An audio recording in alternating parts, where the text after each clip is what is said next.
I'm the Criminologist, and tonight I will guide you through 3 chilling unsolved mysteries: a teenage disappearance at a county fair, an interstate ambush that left a promising young man dead, and an encounter that may have caused radiation-like injuries. Listen closely. Names, dates, and small details matter. These are not stories for shock value. They are real people waiting for answers. Jeremy Bright was born on May 25, 1972, in Baltimore, Maryland, but spent much of his childhood in Myrtle Point, Oregon, a small rural community in Cobb County. Following his mother Diane Batty's divorce from his stepfather, Jeremy moved to Grants Pass, Oregon, approximately 100 miles east, where Diane worked and attended college. Despite the relocation, Jeremy maintained strong ties to Myrtle Point, where his younger sister Steve, stepfather, grandmother, and extended family still resided. In August 1986, Jeremy and Steve returned to Myrtle Point for a week-long visit, timed to coincide with the annual Cuz County Fair, a beloved local event the siblings had attended together in previous years. On August 14, 1986, Jeremy, who was 14, Steve, who was 10, and a group of friends arrived at the fairgrounds. Jeremy was described as a tall, athletic teenager, 6 feet tall, 140 lbs, with brown hair, green or blue eyes, and a broken left index finger. He wore a black windbreaker, red tank top, blue nylon shorts, and size 13 black Nike sneakers with red laces, and had left his wallet, keys, and a recently purchased watch at his stepfather's home, indicating he did not intend to go far or leave for long. Around 2 rural p. Me? Jeremy and his sister separated, agreeing to meet again at 5 near the Ferris wheel, a popular and visible landmark at the fair. Steve later recalled seeing Jeremy with an unidentified man near the Ferris wheel at about 4:30 p. Me? But Jeremy never showed up for their planned reunion. This was the last time his sister saw him, and it would be the last verified sighting by someone who knew him personally. There is some uncertainty and discrepancy in the timeline of Jeremy's last day. Some accounts state that Jeremy made a long-distance call to his mother Diane from a payphone at McKay's Market in Myrtle Point at approximately 4:45 p.m. M.O. telling her he was having a good time and confirming her plans to pick him and Steve up in 2 days. Diane described the conversation as normal and upbeat, with no indication of distress or plans to leave. Later that evening, between 8:00 p. M.O. and 9:40 p.m., Jeremy was seen at the Myrtle Point Tavern owned by his grandmother. He borrowed $5 from his stepfather, who was present at the tavern. This encounter is the last confirmed sighting of Jeremy by a family member or trusted adult. After this, Jeremy vanished without a trace. When Diane arrived in Myrtle Point on August 15th to pick up her children as planned, Jeremy was nowhere to be found. She discovered his wallet, keys, and watch at his stepfather's house, items he would not have left behind if he had intended to run away or travel. Diane immediately reported him missing to the police. However, the initial response from law enforcement was lackluster. They suggested Jeremy had probably left with friends or run away, possibly even joining the traveling carnival that departed when the fair ended on August 17th. Steve and other family members were adamant that Jeremy would never have abandoned his sister, especially at the fair, and that he did not take any belongings that would suggest he was leaving for an extended period. The family's insistence and the lack of credible sightings eventually convinced authorities that Jeremy was not a runaway. But by then, crucial time had been lost. Several witnesses claimed to have seen Jeremy forcibly removed from the area near the Ferris wheel by an unknown man on the day he disappeared. However, these accounts could not be conclusively verified, and the identity of the man in question was never established. The lack of a clear suspect in these early reports hampered the investigation and contributed to the proliferation of rumors that would soon envelop the case. Another important lead came from Cecilia Fish, the sister of Jeremy's friend, Johnny. She told police that on the night of Jeremy's disappearance, she saw an unnamed male resident of her apartment building stumble inside, covered in blood. This disturbing incident was never fully explained or connected to Jeremy's case, but it added to the growing sense of unease and suspicion in the community. As the investigation progressed, several theories emerged, each with its own set of rumors and alleged witnesses. One of the most persistent rumors was that Jeremy attended a party where he consumed a beer laced with an illegal drug. According to this theory, Jeremy, who had a known heart murmur, fatally overdosed, and those present disposed of his body to avoid legal consequences. This scenario was detailed in a 1989 segment of NBC's Unsolved Mysteries and was widely discussed in the local community. However, despite searches of properties and interviews with potential witnesses, police found no evidence to support this theory. Another theory submitted via an anonymous tip from a prison inmate claimed that Jeremy was accidentally shot by a group of men while swimming at a local swimming hole along the Coke River. The story held that the men attempted to nurse Jeremy back to health at a remote cabin, but he ultimately died from his injuries. According to the tipster, Jeremy's body was buried in a shallow grave in the woods. Law enforcement searched the cabin and surrounding area, but found nothing to substantiate the claim. Rumors also circulated that the disappearance was the result of an accident or altercation involving local teenagers or acquaintances. Some believe that Jeremy's friends knew more than they were telling police, and that a group of people may have been involved in covering up his death, whether accidental or intentional.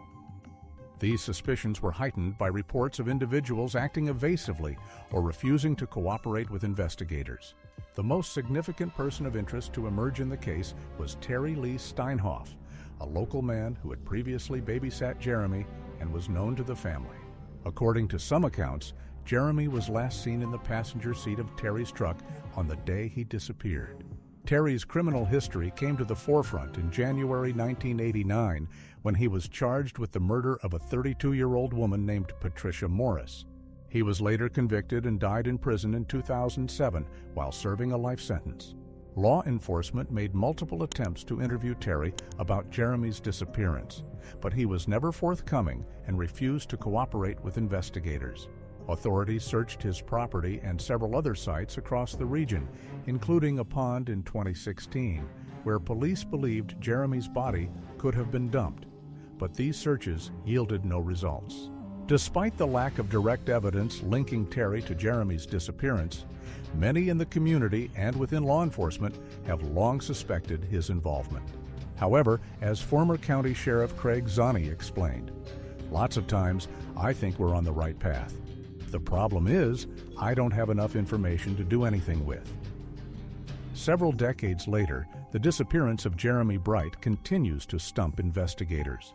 Despite credible suspects like Terry Steinhoff and the relentless advocacy of his family, investigative delays and gaps in evidence have left the truth obscured. Until new evidence comes to light, Jeremy's fate and the full story of what happened on August 14, 1986, remains an unresolved chapter in Oregon's history. Kenneth Dooney, at just 19 years old, was a promising student from Greensboro, North Carolina, who was described as ambitious and charismatic. He had recently graduated from Dudley High School and balanced his academic pursuits with part-time work at a local grocery store. Kenneth's aspirations extended into drafting and engineering, and he was well known for his leadership qualities and passion for music. His friends and family saw him as a young man with a bright future, a future that was abruptly and tragically ended on December 23, 1988, during what was meant to be a routine Christmas shopping trip to Raleigh. On the afternoon of December 23rd, the city of Greensboro was bustling with the usual pre-holiday activity. For four young men, Kenneth Dooney, Lever Allen III, Kenneth Newkirk, and Darius Bannerman, the day was meant to be a joyful outing. The group, all close friends and high-achieving students, planned a 90-minute drive to Raleigh for some last-minute Christmas shopping. They set out in a Plymouth Duster with Allen at the wheel. Spirits were high as they talked and laughed, anticipating the holiday and the fun of shopping together. As the group traveled eastbound along Interstate 40, the drive was uneventful at first. At some point, they passed a car driven by Grady Alexander, a local man who would later become an important witness. Shortly after overtaking Alexander, Alan noticed a blue Monte Carlo rapidly approaching from behind. The Monte Carlo, which bore Georgia license plates, was driven by a white man with a mustache and brown stringy hair. He was accompanied by a blonde woman who would later be seen urging him to leave the scene of the crash. Initially, the Monte Carlo began tailgating the Duster at high speed. Alan, sensing the growing threat, attempted to accelerate and change lanes to put distance between the two vehicles. However, the other vehicle matched every maneuver, maintaining a dangerously close pursuit. Darius Bannerman, who had been napping in the front passenger seat after an earlier basketball practice, was jolted awake by the commotion. As he looked back, he caught a glimpse of the Monte Carlo's driver, describing him as having an angry, crazed look on his face, as if he harbored a personal vendetta against the group. The aggression escalated quickly. The Monte Carlo first bumped the Duster from behind, causing Alan to struggle to keep the car under control. Alan attempted to weave through traffic, but the Monte Carlo continued its relentless pursuit. The assailant then pulled alongside the Duster and sideswiped it, nearly forcing it off the road. After dropping back, the Monte Carlo rammed the Duster again, this time with enough force to send it careening off the highway. The Duster struck an embankment and flipped multiple times before coming to rest in a field nearly 300 ft from exit 270 on I-40. The crash was catastrophic. Kenneth Dooney, who was wearing his seatbelt in the front passenger seat, was killed instantly from blunt force trauma. Kenneth Newkirk and Darius Bannerman, who were not wearing seatbelts, were ejected from the vehicle. Newkirk suffered a fractured skull and a broken leg, while Bannerman sustained a broken wrist and severe facial injuries. Alan, who was also wearing a seatbelt, was trapped in the mangled wreckage for approximately 45 minutes. His injuries were so severe that his right leg was later amputated at the thigh. In the immediate aftermath, Grady Alexander, the witness who had been passed by the Duster minutes earlier, stopped his car and rushed to help. Alexander later described seeing the Monte Carlo come to a stop near the crash site. The male driver briefly got out of the car to survey the wreckage, but his female companion shouted at him to get back in. The unidentified driver then sped away, disappearing down the highway before anyone could record the license plate number. Alexander did his best to assist the injured and later tried to recall the license plate under hypnosis at the request of the State Bureau of Investigation, but was unsuccessful. The trauma of being unable to do more haunted him for years. Other motorists also stopped to help, and emergency services arrived within minutes. Paramedics and firefighters worked to free Alan from the wreckage, eventually airlifting him to Duke University Medical Center in Durham, where he underwent multiple surgeries and remained in critical condition for several days. Dooney was pronounced dead at the scene, while Newkirk and Bannerman were transported to local hospitals for a treatment of their injuries. The investigation was fraught with complications and missed opportunities from the start. The immediate aftermath of the crash saw a flurry of activity as police and paramedics arrived at the scene, confronted by the mangled remains of the Plymouth Duster and the devastating injuries of its occupants. Despite the horrific nature of the scene and the accounts provided by the survivors and witnesses, law enforcement was initially reluctant to classify the incident as a crime. The police cited a lack of physical evidence such as paint transfer, tire marks, or debris from the suspect vehicle, linking the blue Monte Carlo to the Duster. This lack of tangible forensic evidence led authorities to treat the case as a traffic accident rather than a vehicular homicide, a decision that would haunt the investigation for years to come. The survivors, however, were adamant that the attack had been intentional. Their accounts were consistent. The blue Monte Carlo, driven by a white man with a mustache and brown stringy hair and accompanied by a blonde woman, had aggressively pursued and rammed their vehicle off the highway. Witnesses at the scene, including Grady Alexander, corroborated these details. In addition to Alexander, 2 truck drivers witnessed the Monte Carlo and its occupants. They too provided descriptions of the suspects and the vehicle, but neither was able to supply a license plate number. The lack of this critical detail was a major setback for investigators at the time. Cell phones and dash cameras were not commonplace, making it difficult for bystanders to quickly record or photograph such information. As a result, the investigation was left to rely on eyewitness accounts and the hope that someone would come forward with more information. The police did circulate composite sketches of the suspects and issued public appeals for information. The case was featured on Unsolved Mysteries, which brought national attention and generated a number of tips. However, none of these leads resulted in the identification of the suspects or the recovery of the Monte Carlo. The Georgia license plate detail, which could have been a crucial lead, was never fully pursued. Critics have argued that law enforcement could have worked with the Georgia Department of Motor Vehicles to narrow down the list of registered blue Monte Carlos with Georgia plates. But this line of inquiry appears to have been neglected or abandoned early in the investigation. From the beginning, there was speculation that the attack might have been racially motivated. All 4 victims were black, and the aggression appeared to be unprovoked. The survivors and their families strongly believed that the assault was a hate crime, a theory that resonated with many in the community given Greensboro's fraught history with racial violence. However, law enforcement was unable to find direct evidence to support this theory. Without such evidence, they declined to pursue hate crime charges or to treat the case as a racially motivated homicide. Some speculate that the occupants of the Monte Carlo were involved in other criminal activities, such as drug trafficking, and sought to eliminate witnesses.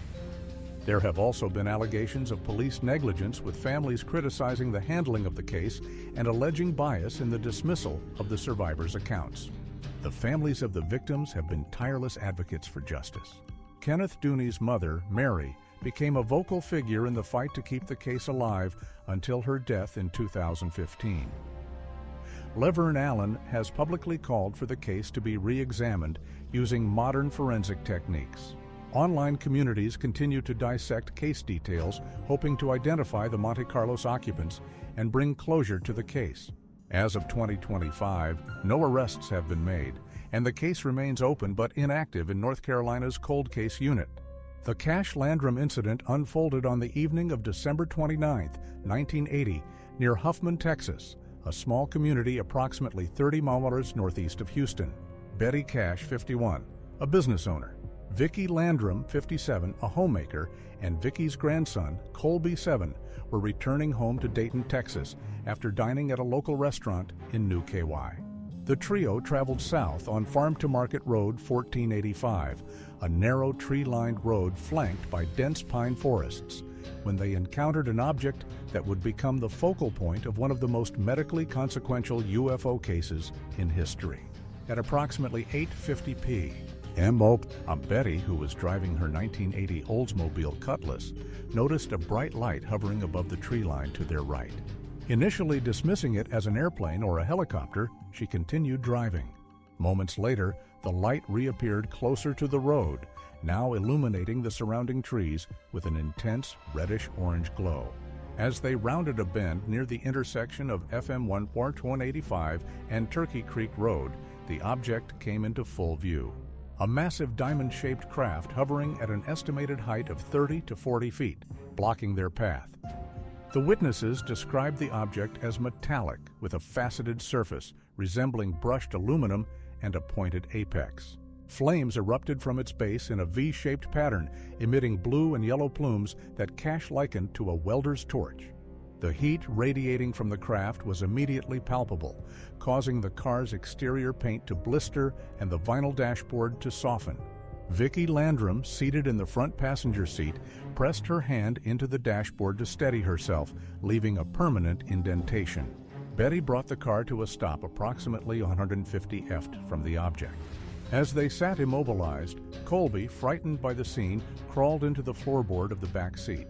The object emitted a rhythmic, high-pitched beeping sound, which Vicki later described as mechanical and urgent. At this point, Betty attempted to exit the vehicle, but found the door handle too hot to touch. Vicki, a devout Christian, began reciting prayers, convinced the object was a sign of divine intervention. Within minutes, the witnesses heard the distinct rotor sounds of helicopters approaching from the north. Betty counted 23 aircraft, a mix of twin-rotor CH-47 Chinooks and smaller Bell Hueys, all unmarked but resembling military models. The helicopters circled the object in a coordinated manner, some flying perilously close to the treetops. The downdraft from their rotors shook the car violently, and the combined noise of the helicopters and the objects beeping became nearly deafening. Witnesses noted that the helicopters appeared to be hurting or escorting the diamond-shaped craft. After approximately 15 minutes, the object began to ascend vertically, accelerating silently into the overcast sky until it vanished. The helicopters followed, departing in a northeasterly direction. Betty, Vicky, and Colby continued their drive home, but their physical distress intensified rapidly. Within minutes of returning home, all three witnesses began to suffer acute physical distress. Betty developed severe nausea, vomiting, and diarrhea, with her eyes swelling shut and her skin showing redness and a burning sensation that resembled a third-degree sunburn. By the early hours of the morning, she reported dizziness and difficulty standing. Vicky experienced similar gastrointestinal symptoms, along with a burning sensation on her arms and face. She also noticed that her scalp became tender to the touch and reported a metallic taste in her mouth. Colby vomited repeatedly and complained of headaches with mild redness appearing on his neck and hands. By the next morning, Betty's condition had worsened significantly. Blisters formed on her face, scalp, and hands, filled with clear fluid that later turned yellowish. Her hair began to fall out in clumps when she tried to comb it. Vicky and Cole's symptoms stabilized, but did not improve, with Vicky reporting persistent weakness and sensitivity to light. Betty's deteriorating health led to multiple hospitalizations. On January 3, 1981, she was admitted to Parkway Hospital in Houston after collapsing at home. Doctors documented secondary burns on 30% of her body, concentrated on areas exposed during the incident, such as her face, neck, and hands. Laboratory results showed a severely depressed white blood cell count, indicating immunosuppression, and scalp biopsies revealed necrosis of hair follicles and detachment of the outer skin layer, findings consistent with radiation dermatitis. Dr. Brian M. Lelin, one of her physicians, compared her condition to that of survivors of the Hiroshima bombing and diagnosed her with acute radiation syndrome. In February 1981, she was readmitted for worsening skin lesions and sepsis, requiring intravenous antibiotics, saline compresses for her burns, and platelet transfusions to address low platelet counts. Over the next 18 years, Betty required annual hospitalizations for complications linked to her compromised immune system, including recurrent pneumonia and cellulitis. She was diagnosed with breast cancer in 1983, which later metastasized to her liver. Vicky's medical history also showed significant changes following the incident. In January 1981, she was examined by Dr. Charles W. Smith, who noted patchy hair loss on her scalp, bilateral conjunctivitis, and the early development of cataracts in her left eye. She reported persistent fatigue and muscle weakness, and her white blood cell count was also abnormally low. In the years that followed, Vicky developed autoimmune thyroiditis and chronic dermatitis. Her cataracts progressed, requiring surgical intervention in 1992. Colby, the youngest witness, was observed by pediatricians who noted temporary hair thinning and elevated liver enzymes, but no long-term abnormalities. As he grew older, he reported recurring migraines and a susceptibility to infections, although his immune function normalized by adolescence. Rewinding back to the day of the encounter, Betty and Vicky began seeking explanations for what they had witnessed and for the severe health effects they experienced. They first reported the incident to local law enforcement, but their story was met with skepticism and little follow-up. As their symptoms worsened, the witnesses reached out to a range of government agencies, including the Air Force, NASA, and other relevant authorities, hoping to find someone who would take their claim seriously. One of the first substantial responses came from NASA aerospace engineer John Schuessler, who was also a prominent member of the Mutual UFO Network. John and his associates began an in-depth investigation, interviewing the witnesses, documenting their medical conditions, and examining physical evidence, such as the damaged car dashboard and scorched vegetation at the encounter site. John would go on to write articles and a book about the case, helping to keep public attention focused on the incident. Other UFO researchers, including astronomer Alan Hendry of the Center for UFO Studies, briefly investigated the case. These civilian investigators found the witnesses to be credible and consistent in their accounts, but they were unable to conclusively determine the nature of the object or the helicopters seen that night. The presence of so many military-style helicopters, especially the distinctive twin-rotor CH-47 Chinooks, led the witnesses and researchers to suspect some level of military involvement. But no direct evidence emerged to support this theory. The unusual detail of the helicopters spurred further inquiry. The witnesses, believing the military must have been involved or at least aware of the event, contacted their U.S. Senators Lloyd Bentsen and John Tower. The senators advised them to file a formal complaint with the Judge Advocate Claims Office at Bergstrom Air Force Base. In August 1981, Betty and Vicky were interviewed extensively by Air Force personnel at Bergstrom. The officials suggested they hire a lawyer and seek financial compensation for their injuries, given the apparent involvement of military aircraft. Despite the witnesses' certainty, military officials consistently denied any knowledge of the event. The Air Force, through the Office of the Inspector General, issued a statement asserting that there was no record of any military operation matching the witnesses' description on the night in question.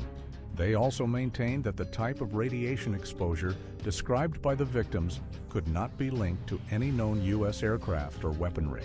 The Army and Navy also denied any involvement, and no evidence was found to link the helicopters to any branch of the U.S. military. Frustrated by the lack of answers and the mounting medical bills, Betty and Vicky, with attorney Peter Gersten representing them pro bono, filed a $20 million lawsuit against the U.S. federal government in 1981.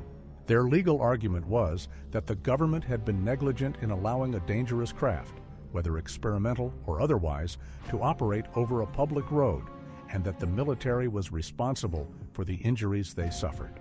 The suit was filed in federal court in Houston and quickly attracted national media attention, with headlines running in newspapers across the country. The legal proceedings dragged on for several years. In court, officials from NASA, the Air Force, the Army, and the Navy all testified that their agencies had no knowledge of the incident and did not possess or operate any diamond-shaped craft or the helicopters described by the witnesses. Assistant U.S. Attorney Frank Conforti argued that the plaintiffs could not prove the government had control over the UFO and that the government could not be held liable for actions it did not control. The government also emphasized that it should have been straightforward to trace a fleet of 23 Chinook helicopters flying over the United States, but extensive efforts to do so yielded no results. The testimony and lack of documentary evidence persuaded the U.S. District Court judge to dismiss the case on August 21, 1986. The court ruled that there was insufficient evidence to prove that the military controlled or was involved with the unidentified craft or helicopters, and thus the government could not be held responsible for the injuries claimed by the victims. The case has also been the subject of critical scrutiny by skeptical investigators. Researchers such as Philip J. Klass, Peter Brooksmith, Stuart Campbell, Kurt Collins, and Brian Dunning have questioned various aspects of the witnesses' accounts, including the precise location of the encounter, the number and identification of helicopters, and the lack of corroborating evidence from other residents or military records. Some skeptics have suggested that the witnesses may have misidentified a conventional aircraft, or that their symptoms could have been caused by psychological or environmental factors rather than exposure to an unknown craft. Despite these criticisms, even skeptical investigators have acknowledged the sincerity and consistency of the two women's testimony.